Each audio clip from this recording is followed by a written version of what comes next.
Good morning, everyone. It's been a while since I went live on my business page. And so I've been doing a lot of inner reflection, writing my book, and things like that. So if you've been following me for any amount of time, you know that I switched from health coaching to business coaching to what I'm doing now, which is related to my time method. And today I'm going to be talking about the E component of the time method, which is your energy. And if you look at the title, we're going to be talking today about, are you covering things up, or something to that effect. So I was on my morning walk today. I kind of just started adding that to my daily routine because I was like, thinking about the things that I used to do back with my corporate life. One of the things that I used to do in the plants was walk around. We had to go and take readings and stuff. And, this morning when I woke up, I was asking God, I was like, why is it so hard to come up with ideas when I was at, my day job? And I used to get ideas just like kind of randomly when I was sitting around. And what came to mind was I was always outside, and walking around a lot. And it was, we couldn't use our devices outside, things like that. So, it was just walking alone with my thoughts. So I started doing that. And anyhow, while I was walking today, I saw a car. And I don't know if you guys know what the Plaster Dip is, but it's like this plastic coating that you can put on your vehicle, and so you don't have to wash it anymore. It's like this plastic coating that goes over it. Anyway, I saw a car that had it on there, and I walked past, and I saw that the handle was perfectly not painted, not plasticked, or whatever you call it, not dipped, whatever you call it. And I was just like, oh, okay. So my dad used to be into auto body, and he used to paint cars and stuff. So, right, in order for that to happen, you have to tape off with masking tape or whatever. You have to tape off the parts that you don't want painted. And then I was like, so when thoughts happen for me, it happens really quickly. So the thoughts that were coming to me were like, because I've been writing this book, right? And, it talks about some of the not so bright times in my life, the real stuff that happens, and why I am on, why I became a coach, why I want to help people with their energy, emotional wellness, things like that. So anyway, so what's been happening for me is like, okay, God, I was in the church for so long, and there were still parts of my life that were messed up. So when I saw the car with the plastic on it and then the handle, in order for the handle not to have been painted over, there had to have been some kind of masking tape or newspaper wrapped around it and sealed off so that the paint didn't adhere to the handle. Otherwise, everything would be plastic dipped, right? And so I was like, oh, so I had an epiphany that, the parts of my life that weren't touched by God, because there are parts of my life that was like really exploding and really growing. And then there are parts of my life that were so not growing, or they were in atrophy, they were in atrophy. And I was just like, okay, so what came to me was the parts that, were wrapped.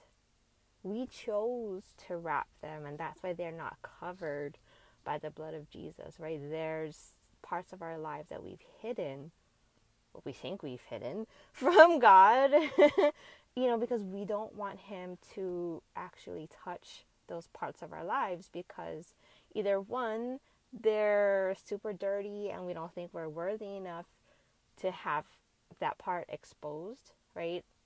And number two, like in this case with the truck and the paint and the handle, we actually don't want the handle to be painted, right? Because there's other parts that weren't painted simply because you didn't spray them, right? Like, you're not going to spray the tires, right? You're not going to, well, there's overspray, but, you're not going to spray the ground with, with the stuff, right?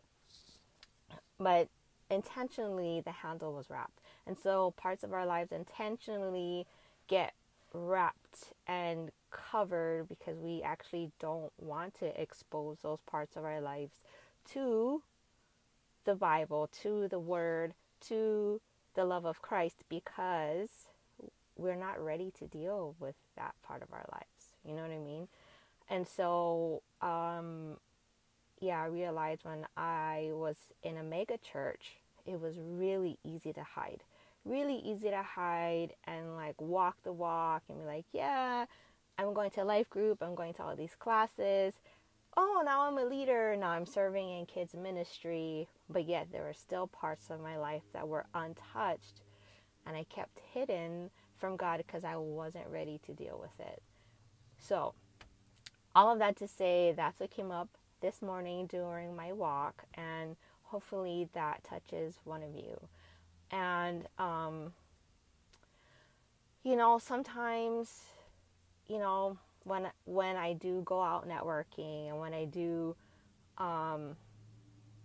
meet with certain people or whatever, I hear things, I see things, things touch my heart, and I see that people are broken, people are,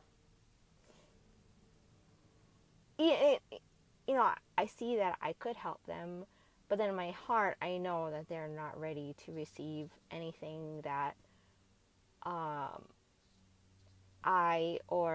stuff that God drops into my heart to share with them, that they're not ready to receive those things yet. So, if that's you, you're not ready to receive any help, any coaching, you've taped that part of your life off to receive healing, then that's totally cool. Because you can totally get your own healing from God Himself. But sometimes, like my friends and I, we talk about it. Sometimes we just need someone with skin on. We need Jesus's or God's love wrapped in skin, and we need to talk to a live person. So if you're needing some of that today, send me a message, send me a DM. We can set up a time, we can talk. And, God's given me a gift of listening, of, I don't say interpretation, but, I have a teaching gift. That's what I did in corporate. Able to take things that are either unrelated or they're super complicated and make them relatable to the person that I'm teaching. Anyway, with that being said, I gotta run, but I'm here to talk. I'm here to support you. And, this time is a hard time, dealing with families, dealing with, the stress of the holidays, whether it's financial, whether it's relational, whether it's just, especially it's the end of the year, a lot of self-reflection, a lot of, did I do enough this year? What am I going to do next year? All of the things that, just make us turn in on ourselves and make us think that, we're either less than, or we shoulda, coulda, woulda done better. I mean, I'm doing my own reflection as well, but, all of that to say is you don't have to ignore it so that it doesn't hurt, right? Or the other thing that we do is, we ignore it, we shove it down, and we make it like, because that's what's been happening to me as I've been writing this book. I realized that I compartmentalized a lot of my hurt and my emotions and to be honest, severe trauma that I experienced going through life, especially, the domestic parts of my life. And so, there's ignoring, shoving it down, or, or if it does come up to the surface, like it's this real it's really emotional and really severe, like, you know, we either can squish it down or we can experience it. But sometimes experiencing the hurt, the pain, the loss, the everything, the emotion is too much, and then it just kind of overtakes and overwhelms us. And that's an added stressor that, sometimes at the holiday time we just don't need anymore. So if you're looking for, someone to talk to, someone to process your emotions with, send me a DM and then we can totally have a chat. So love you. Have a great day. Happy Monday. Talk to you soon. Bye.